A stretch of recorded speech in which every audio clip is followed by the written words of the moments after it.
and Hannah Harris, presenting financial exploitation of vulnerable adults, assessing capacity, and delegation of duties.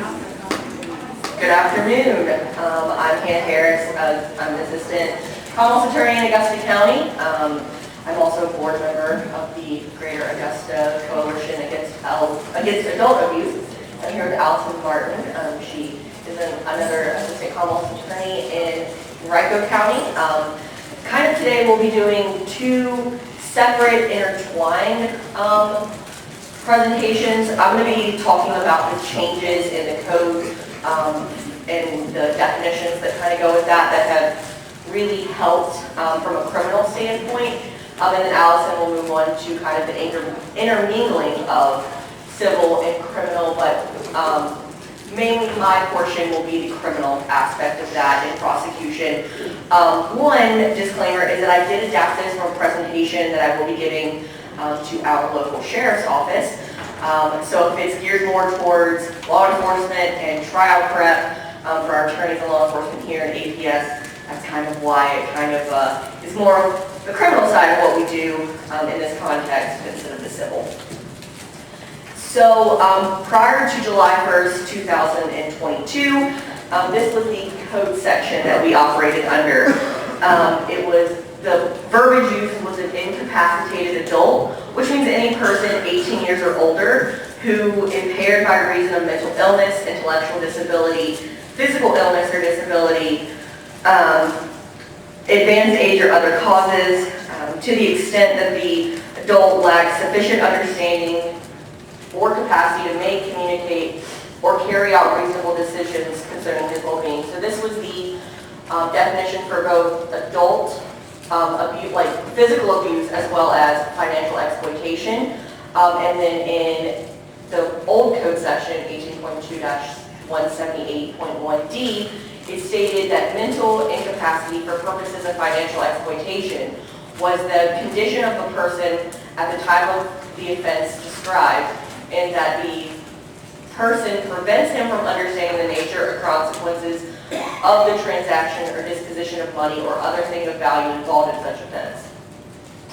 So I'm going to give an example of a real life case. This is a case that was a bench trial that we did in last year, I believe. The APS worker was Ms. Haley Brill, and we worked with the sheriff's office. So in this case, Ms. Walker it took a significant amount of money from her mom, who had kind of received that money from her husband. She, bought cars, took trips. Her mother lived at home, but Ms. Walker was the BOA, like in many of these cases. Our victim in the case was deemed incapacitated by a doctor at a certain point due to dementia. That same doctor, when confronted on the stand with the definition of mental incapacity from financial exploitation, could not say that she was prevented from understanding the nature or consequences of the transactions, and the court found Ms. Walker not guilty because of the doctor's inability to make that specific determination for this specific type of crime. Even with all of the outside factors of Ms. Walker knowing that her mom never really knew when they went to the doctor or things of that nature. So that is kind of what happened in this case. So we're in with the new. In July 1st, 2022, the Code of Virginia was changed so that a vulnerable adult means any person 18 years or older, impaired, again, by the same set of circumstances, but it substantially impaired the adult's ability to independently provide for his daily needs or safeguard his person, property, or legal interest. There's no definition of incapacity as we saw in the prior one. So this change, the incapacity to prevent him from understanding the consequences, was a very high standard that a lot of times could not really be met unless it was a very specific set of circumstances.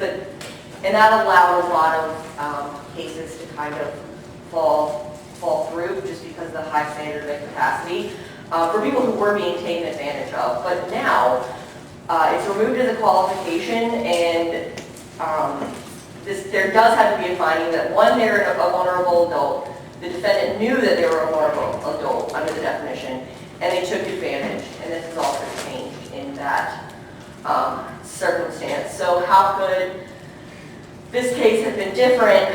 The victim would have been considered vulnerable given her impairments. The defendant definitely knew of these substantial impairments, and she used that to her advantage in this case. There was also a new code section added, 18.2-178.2, which is financial exploitation by an agent. Who is the agent? Is the agent under a power of attorney? What do they do? What do they have to do to be prosecuted under this code section?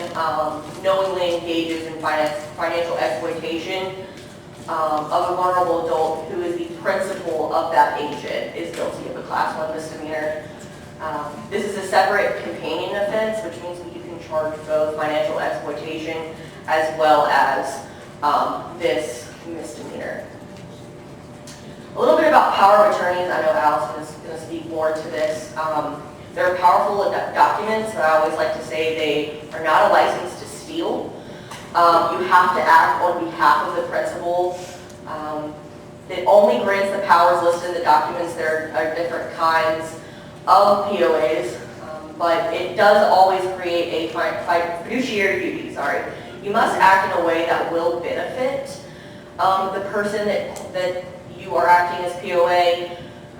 General POAs grant most power, while durable POAs last until the principal becomes incapacitated or unable to make that sort of decision on themselves or for themselves. The general POA is what we see more for in these types of cases and in a lot. But there are durable powers of attorneys that that do exist, of course. So I always like to say, don't forget the other types of charges that we can bring here. Embezzlement is wrongfully and fraudulently using money entrusted to them via the victim by POA. Defendant using grandpa's credit card to get nails done, buy movie tickets, a car, a house for themselves and not for the victim. They're using their power as that person to do things for themselves, as well as obtaining money by false pretenses, telling the victim or even the bank that they're going to buy a new scooter for the victim, receiving the money, and it was actually used for several different transactions. So that's illegally obtaining the money and then using it for something else through lies. So a special note on financial records, which are extremely important in cases like this.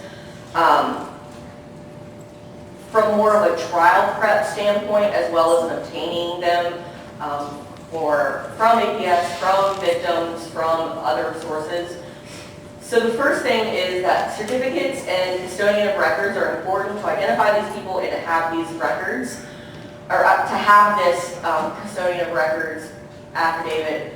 So financial documents are hearsay, but with the right document in place, filings, and people that we have identified, this hearsay is admissible at trial. Virginia rule evidence is the business records exception for those who know. And these conditions under this code section may either be shown by testimony by the custodian of records or by a certificate complying with the rules or by statute. So there are specific ways that we can get these documents in without having to have that specific custodian. For example, if you have someone who is a fraud investigator, like Stephanie Painter, she can use a lot of different financial documents, but you don't want to call in every single person. Edward Jones has a specific person, this bank has a specific person, DuPont has a specific person. So in order to kind of streamline things and just have someone who can order these documents, we're able to do that. So there are two ways to get records. There are more than two ways, but here's what we normally see is a search warrant versus a banking subpoena ducis tecum. So normally in a search warrant, it authorizes people, or authorizes law enforcement to conduct a search of certain persons, specified place. You have to have probable cause, you get it from a magistrate. And it's normally used for physical things that are at that location present or on that person. Computer, drug paraphernalia, fingerprints, things like that. Whereas a banking subpoena ducis tecum the law enforcement official provides the statement of facts to a Commonwealth's attorney or anyone in that attorney, because the attorneys can issue subpoena ducis tecums. The court issues one if there's probable cause to believe a crime has been committed and believes the records sought are relevant to a legitimate law enforcement inquiry. These can also be fact-finding. The court can issue these without this without charges being filed at that point. So what happens when you are given financial documents by a victim or even by APS, when this is more for the law enforcement, like you have it and you present it and you're like, is this it? And it's, no, we need the certificate and a custodian in order to have these ready for trial. So DuPont is really important in our community, number one, for the work that they do with law enforcement, as well as the work that they do to stop things like this from happening. They're really willing to work with you, specifically Stephanie Painter and her team. Just ask her if she can send a business records affidavit or talk to her about it. She may need other service depending on the types of case, and send her a subpoena if she needs one, as well as send for other places. Send a subpoena ducis tecum to that financial institution. A majority of the time, a victim-produced documents is the starting point, whereas we can get a bigger picture from that. Specific, if they're handing you receipts or if they're handing you partial statements. We want a bigger picture, but that is the starting point that has, the account number you're looking for, that has the people involved, as well as things that we're looking for in the full picture. So, in talking about the fuller picture, what other financials can paint that picture? Follow the money. If you can see money going out of a victim's account, where did it go? The defendant could be paying large sums to a specific company or organization. That can take us to the next part of the story. A victim may not have always been hemorrhaging money. It could have been on this specific date, once that POA was signed, it was all downhill from there, and they lost a significant amount of their wealth. But for the last 10 years before that, when they've been retired or things of that nature, they were very stingy with their money, and it was always growing. So, have they always been doing that? And the victim gave a sum of money, or the victim gave a sum of money to the defendant. You can see it coming out in cash, or you can see it coming out in wire transfer. Well, where did it go? Was it for personal use, other jobs, something else? Was it to buy a car that the victim said, I need this to pay off a certain amount of money, but it was actually used to do X, Y, and Z. That's kind of what we're looking for here. So both sides of the equation can be really important. A final note I'll make is that questioning the defendant here is very important, and use those financials that you have. Confront them with, well, on this date, you used this amount of money at this place. Was your mom with you? Was your dad with you? Grandma? What was happening on that day, and why did you go to that place? Especially if it's, a significant amount of cash drawn out. Where did the cash go? And that can really lock them into a story at that point, and you can pin them how it wasn't used for the purpose, whether business, we have a lot of times we have construction fraud happening at the same time too, with, we're renovating a house. Was the check written out to a place where, that wasn't happening? So, having a defendant give statements in fraud cases is super important because they are fraudsters, and their story can change frequently. So, this really gives us a good picture, a good starting point, and really pin them down. So, I guess right now I'm going to turn it over to Allison and then we'll open up for questions afterwards, but this is my contact information. Again, I really like these cases and I'm willing to get into the lead of financials. I know in my office they're always like, why do you have Excel up? I love Excel and I love making these and I'm serious. So that is, I'm going to turn it over to Allison and then we'll have questions at the end. I'm always so impressed by people who like Excel. That is sadly not my jam. But I will also say that a lot of times we get really, really afraid of these cases because of the financials and because of the math. But you want to know what's awesome about these cases? Like, the math doesn't change, it doesn't lie, right? And so that actually winds up being really, really important. And on a lot of the bigger cases that I've done involving a lot of loss, oftentimes getting a forensic accountant, which are available through the Attorney General's office, has been really, really helpful because it's then someone who literally can set up an exhibit to show you the trace of the money. And that actually, so you use your investigator who investigates sort of at the fact-finding level for both the interview with the defendant and the financials, and then you bring in the forensic accountant who talks about the various streams of income. So that can be helpful. Now, I do have to say that I was right before lunch, and now I'm right before the door prizes, so at some point somebody picks up like a stick and starts beating me with it. I'm going to take my body back to Henrico County, where they care about me, so my murder will be investigated. Let's talk about capacity and delegation of duties now. Again, this is something that I continue to kind of beat the drum on. We know that we're living in an aging population. Okay? Virginia, in fact, is interesting in that what we can see is the relative number of people over the age of 60 is increasing proportional to the population. And in fact, my neat statistic, by 2030, Virginia will have more seniors as a percentage of the population than Florida did in 2010. So I think you can see the rewriting of the Virginia community. And I think those of us who are working in this space are already sort of generally aware of it. And it's going to continue to flow out for us. Again, elder abuse facts, all forms are on the rise. I will tell you, anecdotally, I probably see about 15 cases of financial abuse for every one physical abuse case I see. They're exceedingly, but physical and sexual abuse cases are far more rare, right? The typical setup is a caregiver, a family member, a boyfriend, starts to just take out the cookie jar as the adult is losing capacity.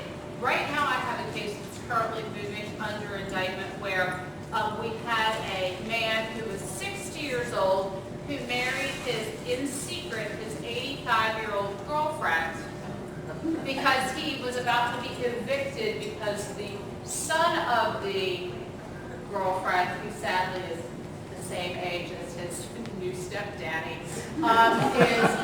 became aware of what was going on and had moved to evict new daddy from his mom's house. So, that case is actually a really tough case to prove, right? Because when we're talking about issues related to capacity, did she want to marry him? Well, I've got a lot of circumstantial evidence that the marriage certificate was taken out the day before. The marriage was actually executed in a county where they didn't know anybody, and then nobody ever told any of the additional family members. That case is hard for me. Happily, since my bad guy has gone into the Henrico County Code, he stole her fur coats that she had before she was married to him, and he's busily been trying to sell them on Facebook Marketplace. I was like, Dad, God, is everything on Facebook Marketplace stolen? He's like, no. I was sort of bummed out by that because that's kind of like, I do have 3 little boys who've broken a lot of furniture because we're hard on things. So I do like to buy things on Facebook Marketplace, so public service announcement that things on Facebook Marketplace are oftentimes stolen. What are our barriers to our victims seeking help? Economic barriers, self-perception, caretaker dependency concerns. No one wants to think that if this happens to them, they're going to go into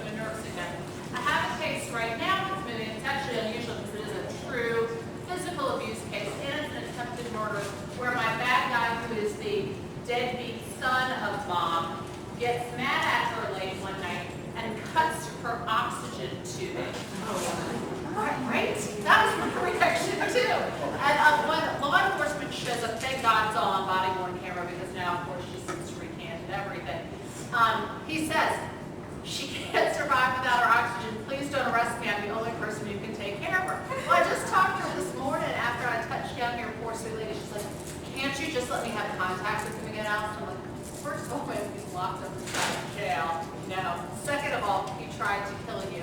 And third of all, I've been monitoring his phone calls with Ms. And he just had you cash at his dirty dirtbag friend inside the jail for drug money. So no, that's going to be a hard no for me. That's a lot of cheating, right? So as we think about the capacity information that we're seeking to collect from these folks, here are the things, and again, this is the work you go through every single day. So you don't need me to tell you how to do your job. But think about the abilities and medical needs of your victim, the care providers and responsibilities. One of the things we're trying to do to scaffold my lady who had her oxygen tubes cut is we're trying to get APS in to help us put together a care plan for her. You will be surprised to hear that that's not what she wants. What she actually wants is for her oxygen tube cutting son to come home. But again, it's one of those things that as prosecutors, we're not really doing our job unless we work with APS, victim witness, to try to build some kind of system for her so that she feels like she can be safe. Now, we're going to turn to the task at hand, which is talking about powers of attorney and guardianships. And so, Squirrel and Hannah said a power of attorney or a guardianship is not, in fact, a license to steal, which is what a lot of my bad guys think that it in fact is. Let's talk about the specific definitions of each. The power of attorney is a document that delegates to another person authority to make decisions. Now, lots of us have had powers of attorney for various reasons. For example, when I was moving back to Central Virginia from North Carolina, I had the kids in North Carolina, and my husband had my power of attorney to sign the documents necessary for the house, okay? And that's a very, very good example of a time when a power of attorney is going to be an appropriate way to delegate a legal authority. Another really good example about this, around this, is healthcare decision-making documents.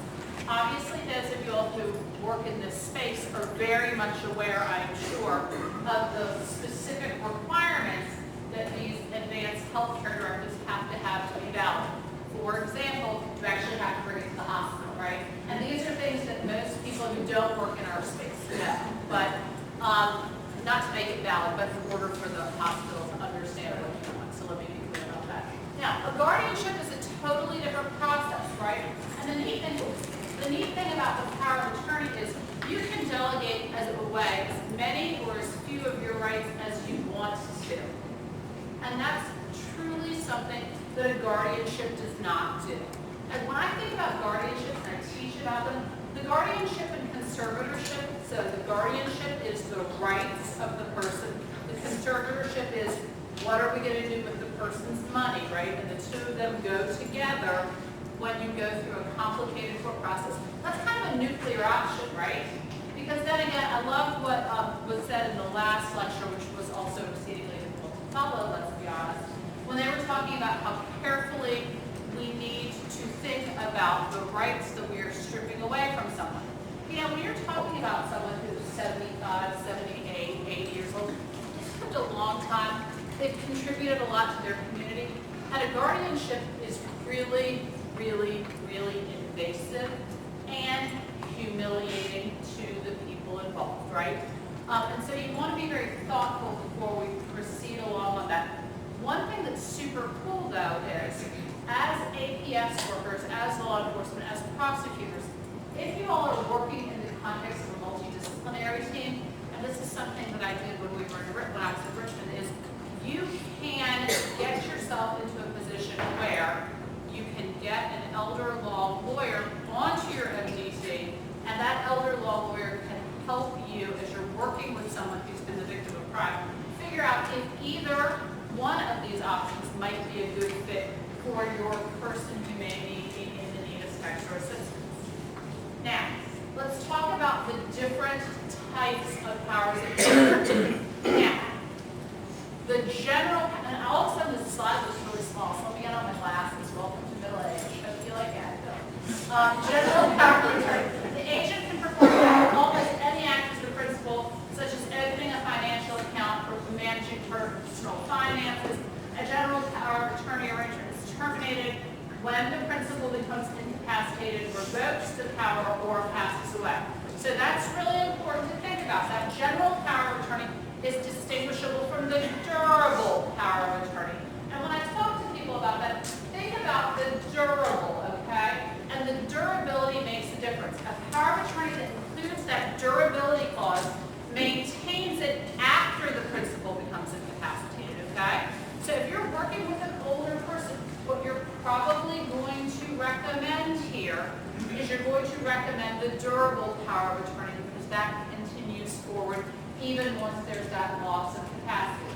Now, we talked a little bit about limited powers of attorney. I gave you the example of a transfer of real estate property, and that's another great way for certain legal rights to be conferred on someone else. Now, do I want my husband to have full authority over the shoe budget of the Martin family household? No, I do not. So he specifically does not have that power, but he did have the power to help us get into a house. Now, then there's two that kind of get a little bit more, trickier. The springing power of attorney. And I love to kind of think about like a document that's just sort of jumping up and down on a table, right? The springing power of attorney becomes effective when a specified event occurs. So I can, in fact, and oftentimes we see people who are doing this estate planning work say, when I lose capacity, and that typically has to be defined, then I designate my daughter to be in charge of my finances and my son to make medical decisions for me. And so that springing power requires the event to take place before the power is assumed. And then finally, we have the medical power of attorney, and then we have a healthcare proxy, which designates an individual to make medical decisions when the agent no longer has the capacity to make decisions regarding medical treatment. I just actually had a case involving this that I did not win, and I felt bad for about 24 hours, and then you got to shake it off. Involving a case here where a mother had given her son medical power of attorney, and he wanted every possible heroic effort to be made to keep her alive. So that he quite literally had a team of healthcare providers at Henrico Doctors Hospital begging him to transfer his mother to hospice, and he refused to do so. Interestingly, I believe that he was operating under a medical neglect theory. Once I charged him with abuse and neglect, he transferred her to hospice care and she died 48 hours later. So, that was upsetting. Obviously, let's talk about fiduciary duties, sort of switching gears. Again, that's the license to steal, and no one can say it better than Hannah just did. The license to steal is in fact the exact opposite of what we're seeking to do with these documents. Once you become someone's fiduciary, you owe them two specific duties. You owe them the duty of loyalty and you owe them the duty of care. What kind of care do you owe them? You owe them prudent, good care. So once you take on the mantle of someone else's responsibilities, you have to put their interests before your own, which is where most of my bad guys fail, and then you are also required to do a competent job. Now that competence standard is sort of held differently depending on your relative level of education, your relative level of sophistication, but those are always going to be required. And so as you're working with your prosecutors, as you're working with your APS, as you're working with law enforcement, there can be a time where someone becomes a power of attorney and does such a crummy job that it becomes criminal, right? I have heard, and if I hear it one more time, I may start screaming, that's just a civil issue. No, it is often not just a civil issue. It is entirely reasonable to believe that there can be civil liability and criminal liability running along the same track. And if I had a nickel for every time I've looked at someone who does not believe me, and then I say, O.J. Simpson, blink twice if you understand, I'd be it's the same thing. So keep this in mind as you're conducting your analysis. Duty of loyalty, the fiduciary must always act for the benefit of the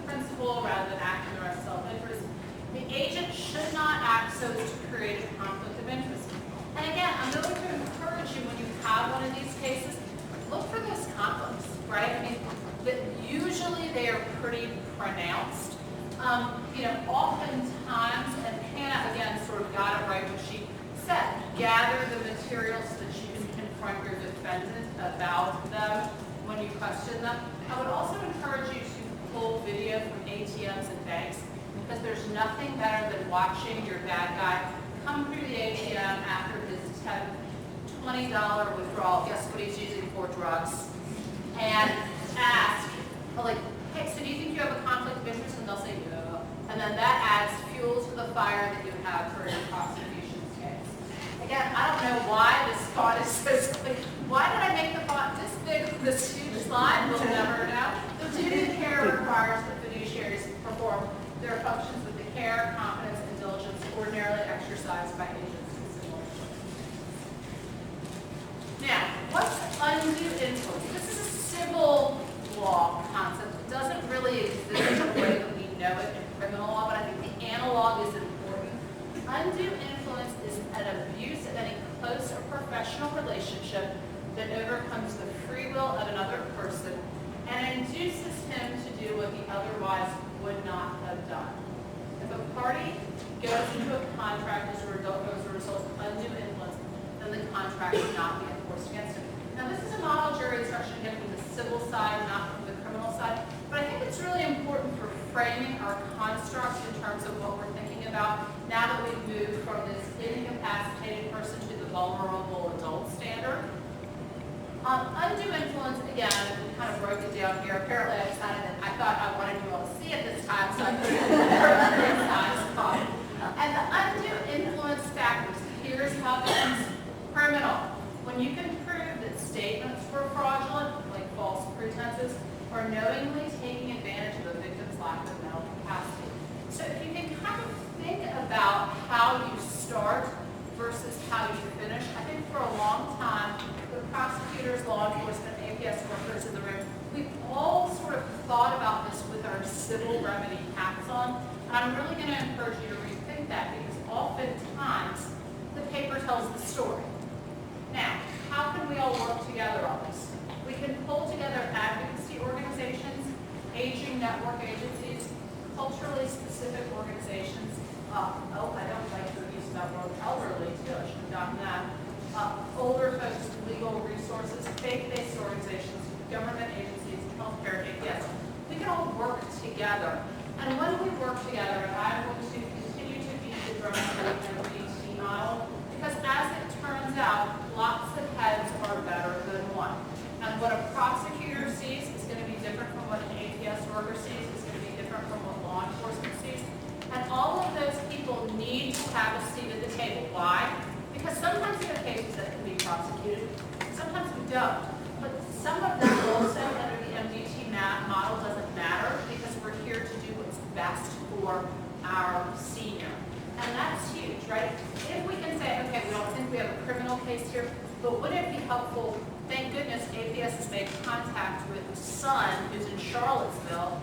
Let's get him to get an appropriate power of attorney instead of the weirdo neighbor from across the street who's kind of snuck in as this person has lost capacity. That's huge.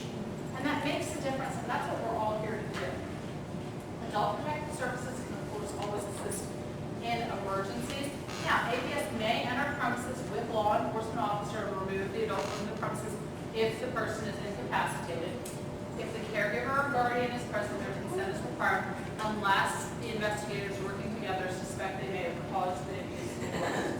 So again, an APS knows far better what the limits of their authority are than I do. But if you're with a law enforcement officer, you can certainly come onto the property. How can adult protective services assist in non-emergency situations? From the prosecutor's point of view, here are the things that you can do. And that focus on services, not criminal justice, I think is so important, right? Because that, in fact, helps the prosecutors consider the whole person and the whole context, right? And again, here we are talking about potential interdisciplinary responses and prevention. Obviously, again, I'm a huge believer in the multidisciplinary team model. I think it works. I hope that some of you all have a fast team, because they also work. Because once you get a group of people, by the way, they're all basically the same things, right? Sometimes the care changes a little bit, sometimes the amount of money changes a little bit, sometimes the way that we tricked our senior into handing over the money changes a little bit, but fundamentally, it's all the same litigation. You know, you've seen it 15 times, you've seen it 5,000 times. And then triads. I think I have some triad folks here today, and I'm grateful for that. That kind of wraps up what I have to say. And you know what? Here's the amazing thing is I'm getting you all out of here like, ooh, like 45 minutes earlier than you thought. Thank you later. Again, feel free to pick up the phone and call or shoot me an email. I'm always happy to consult. And obviously, Hannah is your like boots on the ground here more locally, although I did enjoy my drive. Thanks, y'all. Anyone have any questions? Oh, first, I'm thankful for Allison that she didn't call me out. I definitely got my POAs mixed up, the types, so don't hold that against me. It makes more sense than durable last pass, now that I'm thinking about it. So, other than that, does anyone have any questions? Okay. I feel like we did a job. There we go.